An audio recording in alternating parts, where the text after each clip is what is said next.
Hello Magic Family, comment ça va? J'espère que vous allez bien. Aujourd'hui on se retrouve pour une nouvelle vidéo Back to School again and again.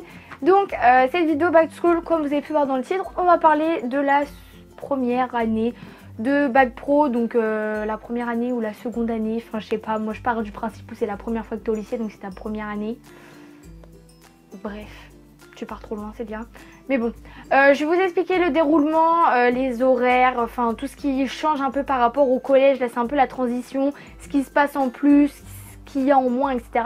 Donc on va commencer maintenant, c'est parti. Déjà la transition collège-lycée, ce qui frappe et ce qui généralement nous tue au bout de 1 mois et demi de lycée, c'est les horaires.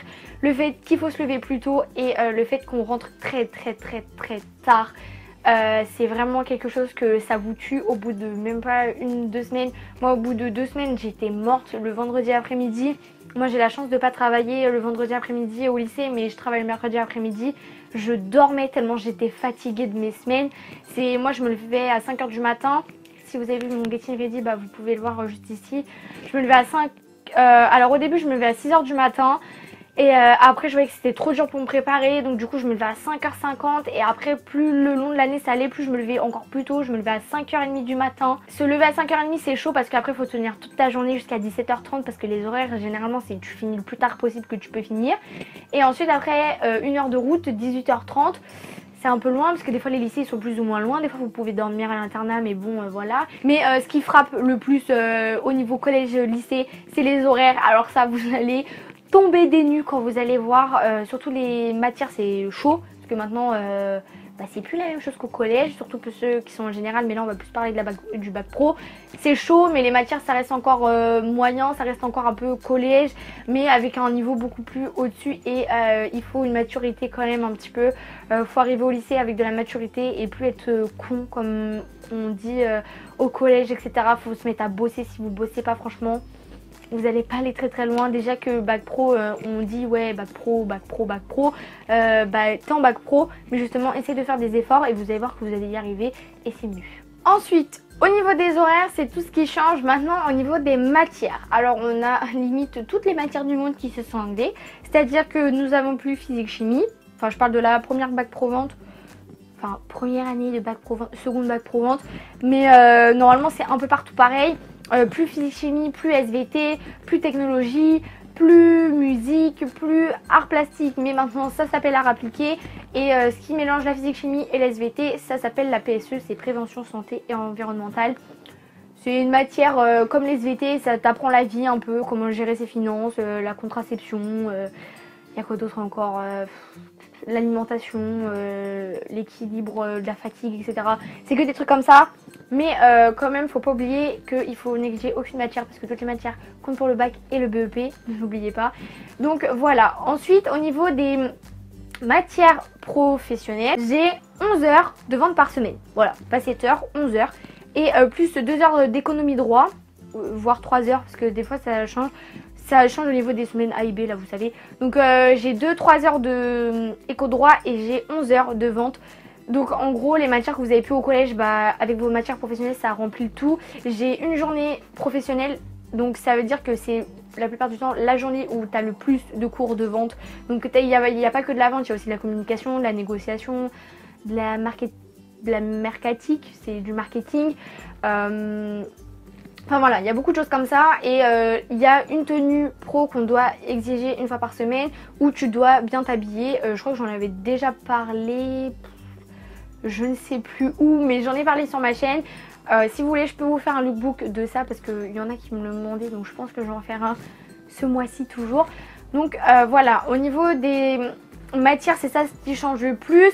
Ensuite, vous avez toujours les matières anglais, espagnol pour ceux qui ont choisi. Après, sinon, il y a allemand, etc. Bon, bref, vous avez toujours ces matières-là.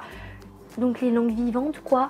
Vous avez toujours français, maths, histoire, géo. Vous avez toujours sport, mais 2 heures par semaine, normalement. Donc, voilà, au niveau des matières, etc., il y a beaucoup de choses qui changent. Il y a beaucoup de matières par rapport au collège qui s'enlèvent. Il y a beaucoup de matières qui reviennent, enfin, pas qui reviennent, mais qui s'ajoutent par rapport au collège, etc. C'est vraiment un changement total, mais après si vous allez en général, je pense que les matières ne changent pas plus que ça, mais c'est juste le niveau qui doit augmenter plus que ça en fait. De quoi je pourrais parler d'autre? Le niveau peut-être scolaire du bac pro, parce que c'est vrai que là vous passez en bac pro et vous vous dites c'est quoi le niveau, est-ce que c'est difficile, est-ce que c'est dur, enfin c'est quoi la différence entre un bac général?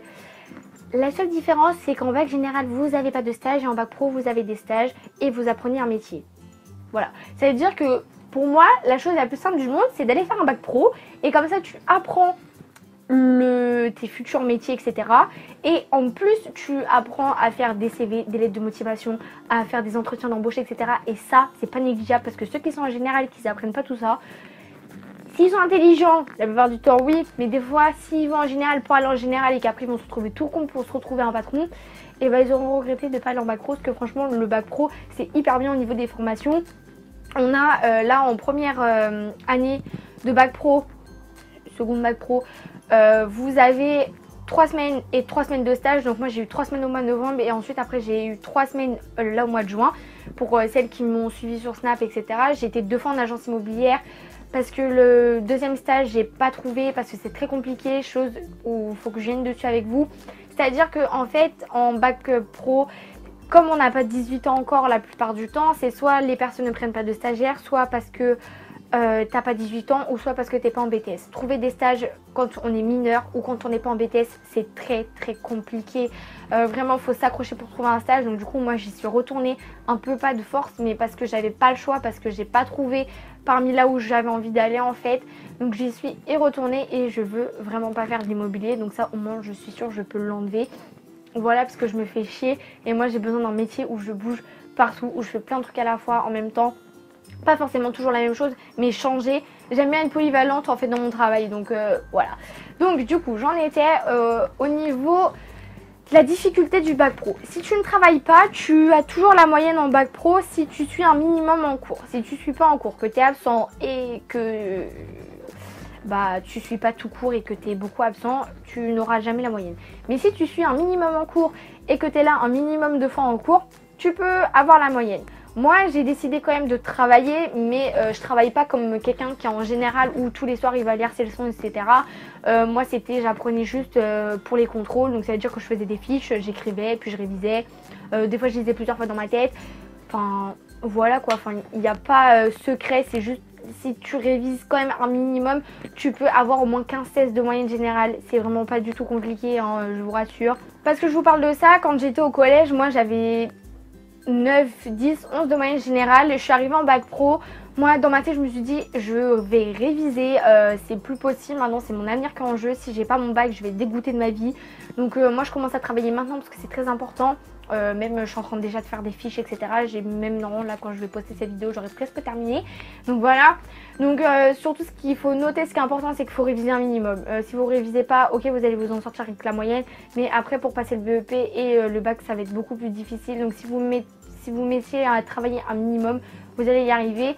Et donc, du coup, moi, j'en viens à... Avant, j'avais 10, 11 de moyenne générale, 9 même. Et là, je suis passée à 16 de moyenne générale sur les 3 trimestres de l'année parce que je me suis mis à travailler. Pas des tonnes et des tonnes, même dans mon Getting Ready, ma night routine, vous allez voir que le soir, je rentre pas, je fais mes devoirs. Enfin, ma night routine que je vais vous présenter, c'est pratiquement ma routine de tous les jours. Après, je sais pas ça va donner quoi en première année parce que forcément, on va avoir plus de devoirs, on va avoir le BEP. Donc ça, peut-être l'année prochaine, je vous ferai une deuxième vidéo sur la deuxième année de bac pro vente.